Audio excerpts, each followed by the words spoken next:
ਅੱਜ ਤੋਂ 5 ਸਾਲ ਪਹਿਲਾਂ ਮੇਰਾ ਜੀਵਨ ਕੁਝ ਇਸ ਤਰ੍ਹਾਂ ਸੀ। ਮੈਂ 5 ਭੈਣਾਂ ਦਾ ਇਕੱਲਾ ਭਰਾ ਹਾਂ। ਇਸ ਕਰਕੇ ਸਭ ਦਾ ਲਾਡਲਾ ਸੀ। ਮੰਮੀ ਡੈਡੀ ਤੇ ਭੈਣਾਂ ਸਭ ਮੇਰੇ ਨਖਰੇ ਚੁੱਕਦੀਆਂ ਸਨ ਅਤੇ ਲਾਡ ਹੀ ਲਾਡ ਵਿੱਚ ਮੈਂ ਵਿਗੜਨਾ ਸ਼ੁਰੂ ਹੋ ਗਿਆ। ਸਭ ਤੋਂ ਚੋਰੀ ਮੈਂ ਸਿਗਰਟ ਪੀਣੀ ਸ਼ੁਰੂ ਕਰ ਦਿੱਤੀ। ਦੋਸਤਾਂ ਨਾਲ ਬੈਠ ਕੇ ਸਿਗਰਟ ਦਾ ਧੂੰਆਂ ਉਡਾਇਆ ਕਰਦਾ ਸੀ। ਡੈਡੀ ਨੇ ਮੈਨੂੰ ਉਹਨਾਂ ਦੋਸਤਾਂ ਨਾਲ ਘੁੰਮਣ ਫਿਰਨ ਤੋਂ ਬਹੁਤ ਮਨ੍ਹਾ ਕੀਤਾ, ਪਰ ਜਵਾਨੀ ਦਾ ਜੋਸ਼ ਹੀ ਕੁਝ ਅਜਿਹਾ ਸੀ ਕਿ ਮੈਂ ਕਿਸੇ ਦੀ ਗੱਲ ਨਾ ਮੰਨੀ। ਡੈਡੀ ਦਾ ਮੈਡੀਕਲ ਸਟੋਰ ਸੀ। ਹਰ ਰੋਜ਼ ਮੈਂ ਬੁਰੇ ਕੰਮ ਕਰਨ ਲੱਗਾ। ਸਿਗਰਟ ਤੋਂ ਚਰਸ ਅਤੇ ਫਿਰ ਚਰਸ ਤੋਂ ਸ਼ਰਾਬ ਤੱਕ ਦੀ ਯਾਤਰਾ। ਹਰ ਰਾਤ ਡੈਡੀ ਮੇਰੇ ਲਈ ਤੜਫਦੇ ਰਹਿੰਦੇ ਸਨ। ਜਿਸ ਦਿਨ ਡੈਡੀ ਨੂੰ ਹਾਰਟ ਅਟੈਕ ਆਇਆ, ਉਸ ਦਿਨ ਮੈਂ ਨਸ਼ੇ ਵਿੱਚ ਧੁੱਤ ਸੀ ਤੇ ਗਿਰਦਾ ਪੈਂਦਾ ਘਰ ਪਹੁੰਚਿਆ। ਸਭ ਭੈਣਾਂ ਮੇਰੇ ਵੱਲ ਦੇਖਣ ਲੱਗੀਆਂ। ਮੇਰੀਆਂ ਅੱਖਾਂ ਲਾਲ ਹੋ ਚੁੱਕੀਆਂ ਸਨ। ਮੈਨੂੰ ਜ਼ਮਾਨੇ ਦਾ ਕੋਈ ਹੋਸ਼ ਨਹੀਂ ਸੀ। ਚਾਚਾ ਤੇ ਤਾਇਆ ਜੀ ਸਾਡੇ ਘਰ ਆਏ ਹੋਏ ਸੀ ਤੇ ਮੈਂ ਲੜਖੜਾਉਂਦੇ ਹੋਏ ਬੈੱਡ ਤੇ ਡਿੱਗ ਪਿਆ। ਅੱਜ ਮੈਂ ਆਪਣਾ ਹੋਸ਼ ਬਿਲਕੁਲ ਖੋ ਚੁੱਕਿਆ ਸੀ। ਡੈਡੀ ਹਸਪਤਾਲ ਵਿੱਚ ਸਨ ਤੇ ਮੰਮੀ ਵੀ ਡੈਡੀ ਨਾਲ ਹੀ ਸੀ। ਮੇਰੀ ਹਾਲਤ ਦੇਖ ਕੇ ਭੈਣਾਂ ਡਰ ਗਈਆਂ ਸਨ। ਚਾਚਾ ਜੀ ਨੇ ਮੈਨੂੰ ਸਿੱਧਾ ਕੀਤਾ ਅਤੇ ਆਵਾਜ਼ ਮਾਰੀ, ਹਰਮਨ ਪੁੱਤ, ਕੀ ਹੋਇਆ ਤੈਨੂੰ? ਤਾਇਆ ਜੀ ਨੇ ਮੇਰੇ ਮੂੰਹ ਤੋਂ ਆਉਣ ਵਾਲੀ ਬਦਬੂ ਸੁੰਘ ਲਿੱਤੀ ਸੀ। ਤਾਇਆ ਜੀ ਬੋਲੇ, ਕੁੱਤੇ ਨੇ ਸ਼ਰਾਬ ਪੀਤੀ ਹੋਈ ਹੈ। ਚਾਚਾ ਜੀ ਵੀ ਹੈਰਾਨ ਸਨ। ਸਾਰੀਆਂ ਭੈਣਾਂ ਕਹਿਣ ਲੱਗੀਆਂ, ਸਾਡਾ ਭਰਾ ਕਦੇ ਅਜਿਹਾ ਕੰਮ ਨਹੀਂ ਕਰ ਸਕਦਾ। ਸੱਚ ਇਹੀ ਸੀ, ਮੈਂ ਖੁਦ ਨੂੰ ਬਰਬਾਦੀ ਦੇ ਹਵਾਲੇ ਕਰ ਚੁੱਕਿਆ ਸੀ। ਡੈਡੀ ਮੌਤ ਦੇ ਮੂੰਹ ਵਿੱਚ ਸਨ ਅਤੇ ਮੈਂ ਸ਼ਰਾਬ ਦੇ ਨਸ਼ੇ ਵਿੱਚ। ਮੈਨੂੰ ਡਾਕਟਰ ਦੇ ਕੋਲ ਲੈ ਗਏ, ਕੁਝ ਇੰਜੈਕਸ਼ਨ ਵਗੈਰਾ ਲਗਵਾਏ। ਦੂਜੇ ਦਿਨ ਮੇਰੀ ਅੱਖ ਖੁੱਲ੍ਹੀ। ਮੈਂ ਕਮਰੇ ਵਿੱਚ ਪਿਆ ਸੀ। ਬਾਹਰ ਘਰ ਤੋਂ ਕੁਝ ਆਵਾਜ਼ਾਂ ਆ ਰਹੀਆਂ ਸਨ। ਮੈਂ ਅੱਖਾਂ ਮਲਦੇ ਹੋਏ ਬਾਹਰ ਆਇਆ ਤਾਂ ਦੇਖਿਆ ਗੁਆਂਢੀ ਡੈਡੀ ਨੂੰ ਦੇਖਣ ਆਏ ਸਨ। ਡੈਡੀ ਨੂੰ ਫਾਲਿਜ ਦਾ ਅਟੈਕ ਹੋਇਆ ਸੀ।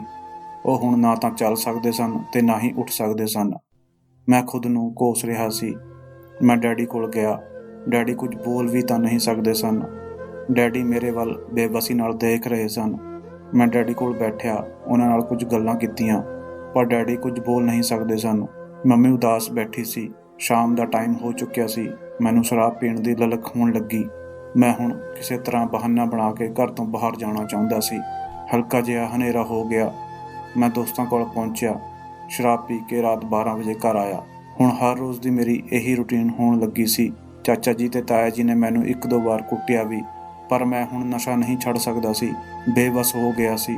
ਮੰਮੀ ਨੇ ਮੈਨੂੰ ਵਾਸਤੇ ਵੀ ਦਿੱਤੇ, ਭੈਣਾਂ ਨੇ ਕਸਮਾਂ ਵੀ ਦਿੱਤੀਆਂ, ਪਰ ਉਹ ਟਾਈਮ ਅਜਿਹਾ ਸੀ, ਮੇਰਾ ਸਰੀਰ ਮੇਰਾ ਨਹੀਂ ਰਿਹਾ ਸੀ।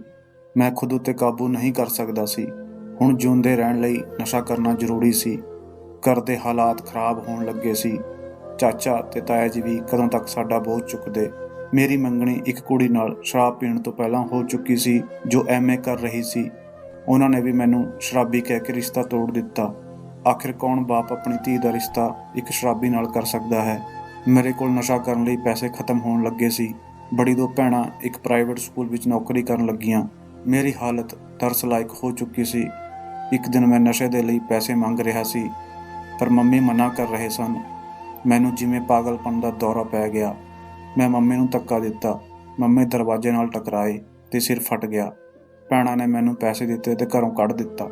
ਸਾਰੇ ਮੈਨੂੰ ਗਾਲਾਂ ਕੱਢਦੇ ਸਨ। ਮੈਂ ਸ਼ਰਾਬ ਪੀ ਕੇ ਕਿਤੇ ਵੀ ਗਿਰ ਜਾਂਦਾ ਸੀ।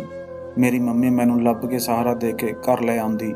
ਕੁਝ ਲੋਕਾਂ ਨੇ ਕਿਹਾ, ਇਸ ਨੂੰ ਨਸ਼ਾ ਛਡਾਊ ਕੇਂਦਰ ਵਿੱਚ ਛੱਡ ਆਓ, ਪਰ ਮੰਮੀ ਮੈਨੂੰ ਆਪਣੇ ਤੋਂ ਦੂਰ ਨਹੀਂ ਸਨ ਕਰਨਾ ਚਾਹੁੰਦੇ। ਭੈਣਾਂ ਹੀ ਮੇਰਾ ਮੂੰਹ ਧੋਇਆ ਕਰਦੀਆਂ ਸਨ, ਮੈਨੂੰ ਨਵੇਂ ਕੱਪੜੇ ਪਾਉਂਦੀਆਂ ਸਨ, ਪਰ ਮੈਂ ਨਸ਼ੇ ਦੀ ਲੱਤ ਵਿੱਚ ਡੁੱਬ ਚੁੱਕਿਆ ਸੀ। ਇਹ ਕਹਿਣਾ ਗਲਤ ਨਹੀਂ ਕਿ ਮੇਰੀ ਮੰਮੀ ਤੇ ਭੈਣਾਂ ਸਭ ਹਿੰਮਤ ਹਾਰ ਚੁੱਕੀਆਂ ਸਨ। ਡੈਡੀ ਦੀ ਬਿਮਾਰੀ ਤੇ ਬਹੁਤ ਪੈਸੇ ਖਰਚ ਹੋ ਰਹੇ ਸੀ। ਭੈਣਾਂ ਦੀ ਨੌਕਰੀ ਤੋਂ ਜੋ ਪੈਸੇ ਆ ਰਹੇ ਸਨ, ਉਹ ਬਹੁਤ ਘੱਟ ਸਨ। ਚਾਚਾ ਜੀ ਤੇ ਤਾਇਆ ਜੀ ਨੇ ਸਾਡੇ ਘਰ ਆਉਣਾ ਹੀ ਛੱਡ ਦਿੱਤਾ ਸੀ। ਮੈਂ ਬੇਹਾਲ ਰਹਿੰਦਾ ਸੀ। ਡੈਡੀ ਸ਼ਾਇਦ ਮੇਰੇ ਗਮ ਵਿੱਚ ਆਏ ਦਿਨ ਹੋਰ ਜ਼ਿਆਦਾ ਬਿਮਾਰ ਹੋ ਰਹੇ ਸਨ। ਉਹ ਭੈਣਾਂ ਜਿਨ੍ਹਾਂ ਨੂੰ ਡੈਡੀ ਕਦੇ ਕੋਈ ਕੰਮ ਨਹੀਂ ਸਨ ਕਰਨ ਦਿੰਦੇ, ਉਹ ਅੱਜ ਪੂਰਾ ਦਿਨ ਮਿਹਨਤ ਕਰਕੇ ਸਿਰਫ 10,000 ਲਈ ਸਾਰਾ ਦਿਨ ਸਕੂਲ ਵਿੱਚ ਬੱਚੇ ਪੜ੍ਹਾਉਂਦੀਆਂ ਸਨ। ਕਿਸੇ ਨੇ ਕਿਹਾ, ਹਰਮਨ ਦਾ ਵਿਆਹ ਕਰ ਦਿਓ, ਹੋ ਸਕਦਾ ਹੈ ਸੁਧਰ ਜਾਵੇ। ਮੰਮੀ ਤੇ ਸਭ ਭੈਣਾਂ ਬੋਲੀਆਂ, ਅਸੀਂ ਕਿਉਂ ਕਿਸੇ ਦੀ ਧੀ ਦੀ ਜ਼ਿੰਦਗੀ ਨੂੰ ਨਰਕ ਬਣਾਈਏ।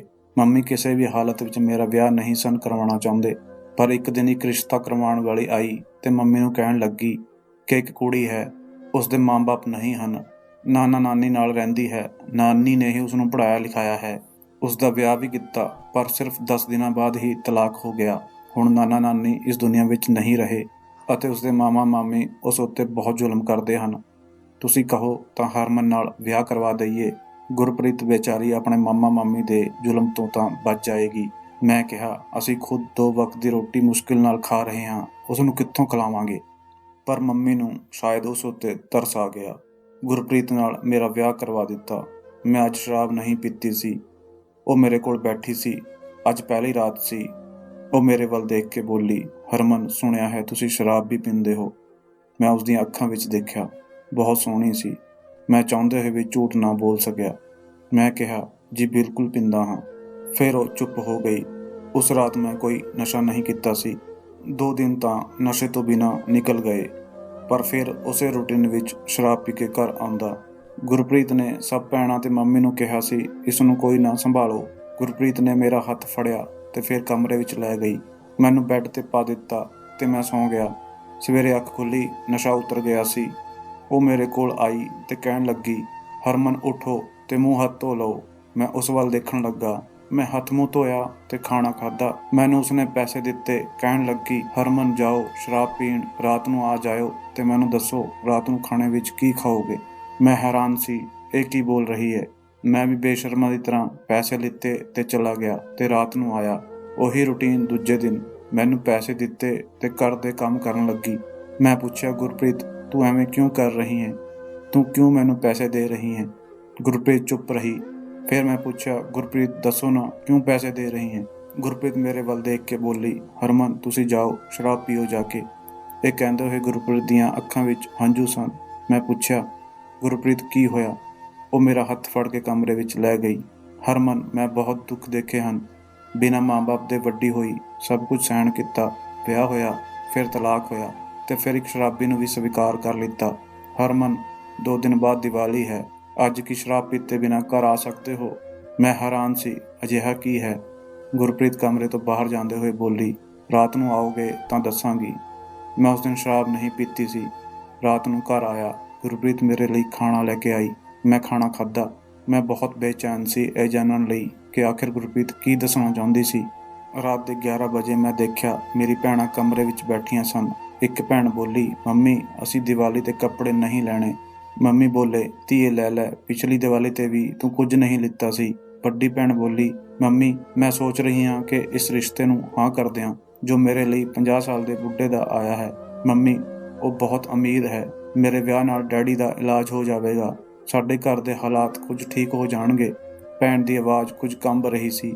ਅੱਖਾਂ ਵਿੱਚ ਹੰਝੂ ਸਨ। ਕਮਰੇ ਵਿੱਚ ਸਨਾਟਾ ਸੀ। ਛੋਟੀ ਭੈਣ ਬੋਲੀ, ਹਰਮਨ ਵੀਰ ਕਦੋਂ ਸ਼ਰਾਬ ਪੀਣਾ ਛੱਡਣਗੇ? ਕਾਸ਼ ਉਹ ਸਾਡਾ ਸਹਾਰਾ ਬਣ ਸਕਦੇ। ਗੁਰਪ੍ਰੀਤ ਮੇਰੇ ਕੋਲ ਖੜੀ ਸੀ। ਅਸੀਂ ਲੁੱਕ ਕੇ ਉਹਨਾਂ ਦੀਆਂ ਗੱਲਾਂ ਸੁਣ ਰਹੇ ਸੀ। ਮੇਰਾ ਕਲੇਜਾ ਫਟਿਆ ਜਾ ਰਿਹਾ ਸੀ। ਮੈਂ ਸ਼ਰਾਬ ਵਿੱਚ ਡੁੱਬਿਆ ਰਿਹਾ ਤੇ ਮੇਰੀ ਭੈਣਾਂ ਬਰਬਾਦੀ ਨੂੰ ਗਲ ਨਾਲ ਲਾ ਰਹੀਆਂ ਸਨ। ਮੈਂ ਚੁੱਪ ਰਿਹਾ। ਮੈਂ ਰੋਣ ਲੱਗਿਆ। ਮੈਂ ਬਹੁਤ ਰੋਇਆ ਸੀ। ਮੈਂ ਉੱਠਿਆ ਤੇ ਰੋਂਦਾ ਹੋਇਆ ਘਰ ਤੋਂ ਬਾਹਰ ਚਲਾ ਗਿਆ। ਪੂਰੀ ਰਾਤ ਬਾਹਰ ਰਿਹਾ। ਅਗਲੇ ਦਿਨ ਵੀ ਘਰ ਨਾ ਆਇਆ। ਮੈਨੂੰ ਸ਼ਰਾਬ ਪੀਣ ਦੀ ਹੋਸ਼ ਹੀ ਨਹੀਂ ਸੀ। ਮੈਂ ਬਸ ਹੁਣ ਕੁਝ ਕਰਨਾ ਚਾਹੁੰਦਾ ਸੀ। 2 ਦਿਨ ਬਾਅਦ ਘਰ ਗਿਆ ਸੀ ਕਿ ਮੇਰੇ ਪੈਰਾਂ ਥੱਲੋਂ ਜ਼ਮੀਨ ਨਿਕਲ ਗਈ। ਕੁਝ ਅਜਨਬੀ ਲੋਕ ਸਾਡੇ ਘਰ ਆਏ ਹੋਏ ਸੀ। ਸਾਡੇ ਘਰ ਦੇ ਸਾਹਮਣੇ 2-3 ਕਾਰਾਂ ਖੜੀਆਂ ਸਨ। ਗੁਰਪ੍ਰੀਤ ਮੈਨੂੰ ਦੇਖ ਕੇ ਕਹਿਣ ਲੱਗੀ, ਦੀਦੀ ਦਾ ਵਿਆਹ ਹੈ। ਮੈਂ ਹੈਰਾਨ ਸੀ, ਵਿਆਹ ਕਿਸ ਨਾਲ? ਗੁਰਪ੍ਰੀਤ ਨੇ ਇਸ਼ਾਰਾ ਕੀਤਾ ਕਿ ਉਸ ਨਾਲ ਜੋ ਤੁਹਾਡੇ ਡੈਡੀ ਦੇ ਇਲਾਜ ਲਈ ਪੈਸੇ ਦੇ ਰਹੇ ਹਨ। ਉਹ 50 ਸਾਲ ਦਾ ਬੁੱਢਾ ਹੈ। ਮੈਂ ਚੀਕ ਕੇ ਕਿਹਾ, ਤੁਸੀਂ ਸਾਰੇ ਇੱਥੋਂ ਚਲੇ ਜਾਓ। ਉਹ ਲੋਕ ਮੇਰੇ ਵੱਲ ਦੇਖਣ ਲੱਗੇ। ਕੀ ਹੋਇਆ? ਬਸ ਤੁਸੀਂ ਇੱਥੋਂ ਜਾਓ। ਕੋਈ ਮੈਨੂੰ ਸ਼ਰਾਬੀ ਕਹਿਣ ਲੱਗਿਆ, ਕੋਈ ਕਹਿੰਦਾ ਸਾਡੀ ਇੱਜ਼ਤ ਦਾ ਸਵਾਲ ਹੈ। ਭੈਣਾਂ ਮੇਰੇ ਕੋਲ ਆ ਕੇ ਖੜੀ ਹੋ ਗਈ ਸੀ। ਦੀਦੀ ਮੇਰੇ ਵੱਲ ਦੇਖ ਕੇ ਰੋ ਰਹੀ ਸੀ। ਮੈਂ ਧੱਕੇ ਦੇ ਕੇ ਸਭ ਨੂੰ ਕੱਢ ਦਿੱਤਾ। ਮੈਂ ਆਪਣੀਆਂ ਭੈਣਾਂ ਵੱਲ ਦੇਖ ਕੇ ਬੋਲਿਆ, ਮੈਂ ਜਿਉਂਦਾ ਹਾਂ ਹਾਲੇ ਮੇਰੀ ਭੈਣ। ਆਪਣੀ ਭੈਣ ਦੀ ਜ਼ਿੰਦਗੀ ਬਾਰੇ ਮੈਂ ਸੋਚ ਸਮਝ ਕੇ ਫੈਸਲਾ ਕਰਾਂਗਾ। ਦੀਦੀ ਮੇਰੇ ਗਲ ਨਾਲ ਲਿਪਟ ਗਈ ਤੇ ਰੋਣ ਲੱਗੀ। ਸਾਰੀਆਂ ਭੈਣਾਂ ਬਹੁਤ ਰੋਈਆਂ ਸਨ। ਮੈਂ ਸਭ ਦੇ ਸਿਰ ਤੇ ਹੱਥ ਰੱਖਿਆ ਤੇ ਮੈਂ ਬਹੁਤ ਰੋਇਆ। ਮੈਂ ਸਭ ਤੋਂ ਮਾਫ਼ੀ ਮੰਗੀ। ਮੈਂ ਰੋ ਰੋ ਕੇ ਉੱਪਰ ਵਾਲੇ ਤੋਂ ਵੀ ਮਾਫ਼ੀ ਮੰਗੀ। ਮੈਂ ਆਪਣੀ ਮੰਮੀ ਦੇ ਪੈਰਾਂ ਵਿੱਚ ਬੈਠ ਗਿਆ ਤੇ ਕਿਹਾ, ਮੈਨੂੰ ਆਪਣੇ ਗਲ ਨਾਲ ਲਾ ਲਓ ਮੰਮੀ। ਮੈਂ ਕਸਮ ਖਾਂਦਾ ਹਾਂ ਹੁਣ ਕੋਈ ਨਸ਼ਾ ਨਹੀਂ ਕਰਾਂਗਾ। ਮੈਂ ਦਿਨ ਰਾਤ ਮਿਹਨਤ ਕਰਾਂਗਾ। ਮੰਮੀ ਨੇ ਰੋਂਦੇ ਹੋਏ ਮੈਨੂੰ ਗਲ ਨਾਲ ਲਗਾਇਆ। ਮੈਂ, ਮੇਰੀ ਪਤਨੀ, ਮੇਰੀ ਭੈਣਾਂ ਬਹੁਤ ਰੋਏ ਸੀ ਉਸ ਦਿਨ। ਸਭ ਨੇ ਮੈਨੂੰ ਪਿਆਰ ਦਿੱਤਾ। ਮੈਂ ਆਪਣੇ ਆਪ ਨੂੰ ਬਦਲ ਲਿੱਤਾ। ਮੇਰੇ ਆਪਣਿਆਂ ਨੂੰ ਮੇਰੀ ਜ਼ਰੂਰਤ ਸੀ ਤੇ ਮੈਂ ਸ਼ਰਾਬ ਵਿੱਚ ਮਦਹੋਸ਼ ਰਹਿੰਦਾ ਸੀ। ਮੈਂ ਮਜ਼ਦੂਰੀ ਕਰਨੀ ਸ਼ੁਰੂ ਕਰ ਦਿੱਤੀ। ਇੱਟਾਂ ਚੁੱਕੀਆਂ, ਤਸਲੇ ਚੁੱਕੇ। ਜੋ ਕੰਮ ਵੀ ਮਿਲਦਾ ਮੈਂ ਉਸਨੂੰ ਹੱਸ ਕੇ ਕਰਦਾ। ਫਿਰ ਉੱਪਰ ਵਾਲੇ ਦੀ ਮਿਹਰ ਹੋਈ। ਡੈਡੀ ਦੇ ਇੱਕ ਦੋਸਤ ਜੋ ਕੈਨੇਡਾ ਵਿੱਚ ਸੀ, ਉਹਨਾਂ ਨੂੰ ਮੇਰੇ 'ਤੇ ਕੁਝ ਤਰਸ ਆਇਆ। ਉਹ ਮੈਨੂੰ ਆਪਣੇ ਨਾਲ ਕੈਨੇਡਾ ਲੈ ਗਏ। ਮੈਂ ਮਿਹਨਤ ਕੀਤੀ, ਹਾਲਾਤ ਬਦਲੇ। ਦੀਦੀ ਦਾ ਵਿਆਹ ਇੱਕ ਬੈਂਕ ਮੈਨੇਜਰ ਨਾਲ ਕੀਤਾ। ਦੀਦੀ ਆਪਣੇ ਘਰ ਬਹੁਤ ਖੁਸ਼ ਸੀ। ਗੁਰਪ੍ਰੀਤ ਨਾ ਹੁੰਦੀ ਤਾਂ ਸ਼ਾਇਦ ਮੈਂ ਕਦੇ ਆਪਣੀ ਭੈਣਾਂ ਦਾ ਤੜਪਣਾ ਮਹਿਸੂਸ ਨਾ ਕਰ ਸਕਦਾ। ਡੈਡੀ ਦਾ ਇਲਾਜ ਇੱਕ ਵਧੀਆ ਡਾਕਟਰ ਤੋਂ ਕਰਵਾ ਰਿਹਾ ਹਾਂ। ਉਹ ਹੁਣ ਬਹੁਤ ਠੀਕ ਹਨ। ਮੇਰੇ 2 ਬੇਟੇ ਹਨ ਤੇ ਉੱਪਰ ਵਾਲੇ ਨੇ ਇੱਕ ਧੀ ਦਿੱਤੀ ਹੈ ਜੋ ਹੁਣ 10 ਦਿਨ ਦੀ ਹੈ। ਮੈਂ ਬਹੁਤ ਖੁਸ਼ ਹਾਂ। ਇੱਕ ਪੈਗਾਮ ਦੇਣਾ ਚਾਹੁੰਦਾ ਹਾਂ। ਉਹ ਨਾ ਸਮਝ ਲੋਕ ਜੋ ਮੇਰੀ ਤਰ੍ਹਾਂ ਕਿਸੇ ਨਸ਼ੇ ਵਿੱਚ ਸ਼ਾਮਿਲ ਹਨ ਅਤੇ ਆਪਣਿਆਂ ਤੋਂ ਛਿਪ ਕੇ ਜਾਂ ਸਾਹਮਣੇ ਕਰਦੇ ਹਨ। ਪਰਮਾਤਮਾ ਲਈ ਇਹ ਸਭ ਕੁਝ ਛੱਡ ਦਿਓ। ਸ਼ਾਇਦ ਤੁਹਾਡੇ ਘਰ ਵਾਲਿਆਂ ਨੂੰ ਤੁਹਾਡੀ ਜ਼ਰੂਰਤ ਹੈ ਤੇ ਕੋਈ ਸ਼ਾਮ ਤੁਹਾਡੀ ਮਾਂ, ਭੈਣ ਤੇ ਕੋਈ ਮੁਸੀਬਤ ਆ ਜਾਏ। ਇਸ ਤੋਂ ਪਹਿਲਾਂ ਖੁਦ ਨੂੰ ਸੰਭਾਲ ਲਓ। ਬਸ ਇੱਕ ਵਾਰ ਖੁਦ ਨੂੰ ਬਦਲਣ ਦੀ ਕੋਸ਼ਿਸ਼ ਕਰੋ। ਉੱਪਰ ਵਾਲਾ ਵੀ ਉਸ ਦਾ ਸਾਥ ਦਿੰਦਾ ਹੈ ਜਿਹੜਾ ਕੋਸ਼ਿਸ਼ ਕਰਦਾ ਹੈ। ਤਾਂ ਦੋਸਤੋ, ਇਹ ਸੀ ਸਾਡੀ ਅੱਜ ਦੀ ਕਹਾਣੀ। ਉਮੀਦ ਕਰਦੇ ਹਾਂ ਤੁਹਾਨੂੰ ਪਸੰਦ ਆਈ ਹੋਵੇਗੀ। ਤੁਹਾਡਾ ਕੀ ਕਹਿਣਾ ਹੈ ਇਸ ਕਹਾਣੀ ਬਾਰੇ ਕਮੈਂਟ ਕਰਕੇ ਸਾਨੂੰ ਜ਼ਰੂਰ ਦੱਸਿਓ। ਵੀਡੀਓ ਨੂੰ ਲਾਈਕ ਅਤੇ ਚੈਨਲ ਨੂੰ ਸਬਸਕ੍ਰਾਈਬ ਵੀ ਕਰ ਲਿਓ ਤੇ ਨਾਲ ਹੀ ਘੰਟੀ ਨੂੰ ਦਬਾ ਕੇ ਆਲ ਤੇ ਸੈੱਟ ਕਰ ਲਿਓ ਤਾਂ ਜੋ ਆਉਣ ਵਾਲੀ ਵੀਡੀਓ ਤੁਹਾਨੂੰ ਤੁਰੰਤ ਮਿਲ ਜਾਵੇ। ਮੈਨੂੰ ਦਿਓ ਅਗਲੀ ਵੀਡੀਓ ਤੱਕ ਇਜਾਜ਼ਤ। ਤਦ ਤੱਕ ਲਈ ਧੰਨਵਾਦ।